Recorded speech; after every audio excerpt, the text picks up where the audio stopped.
It was in March of 2015 that I was sitting in a sanctuary in Dallas, Texas at Cathedral of Hope United Church of Christ.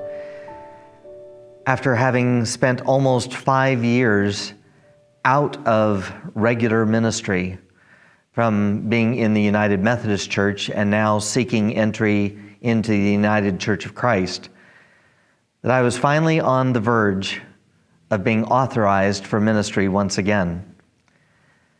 During that 1.5-year process before, I had been encouraged by a congregation at the start of the Lenten season in 2012 and 2013 to engage in classes in UCC polity and history, doctrine, to once again engage in ministry that would fulfill the calling of God in my life. I had thought that was an impossible thing to even think about or dream for again. I thought there was a giant period at that place of ministry career in my life. And yet there was a congregation, a people of hope that believed in me, that knew that God was not done with what I had to contribute to the world of faith.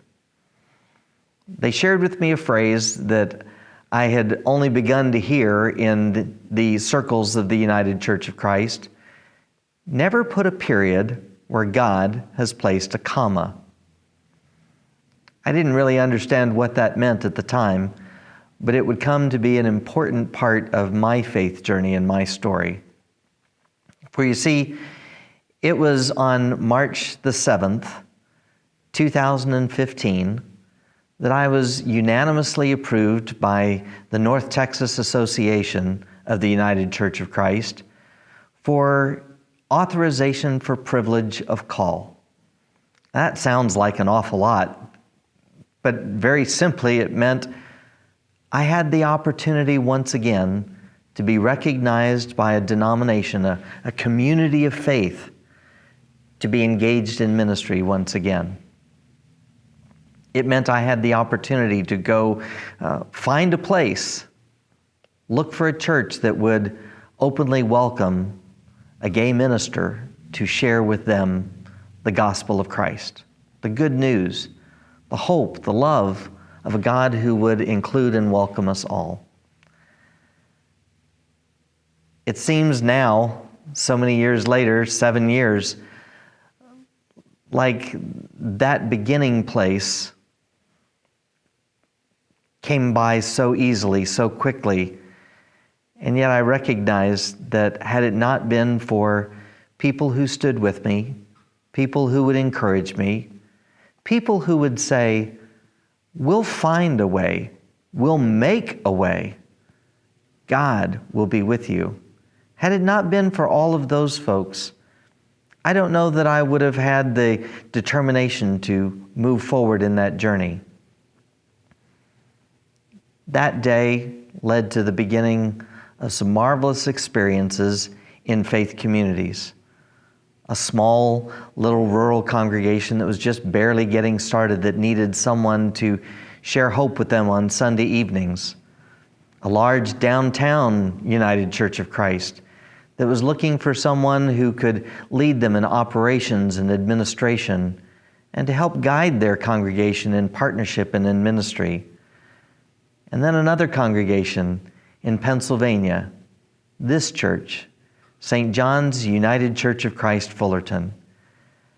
These are the places that God has brought me even greater hope and encouragement, that the gifts that I have to share in ministry still had a place, still had an opportunity to be of use and transformation for the lives of people and communities.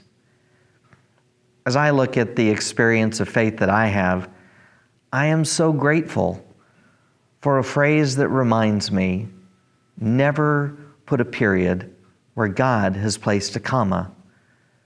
Because from a congregation whose very name had hope in it, Cathedral of Hope in Dallas, to St. John's United Church of Christ, Fullerton, I have had the joy of experiencing the hope of God, the promise that says, I have more for you. As we go through these days of pandemic life, as we're continuing to begin to see the glimmers of hope and light shining at the end of the tunnel, we're recognizing it is the dawn of a new beginning, a new chapter, even a new hope for each of us. We have the chance to be the church in new and different ways, in ways we never imagined possible. For me, it began with a congregation named Hope, and it continues still today with you, my friends, with the power of God that takes our hand, that holds us close, and invites us to walk in faith together. I'm excited about what God's doing with us. I hope you are as well, because I recognize that in this journey, God is leading us to a place of beautiful hope, wonderful hope, inspiring hope, life-giving hope.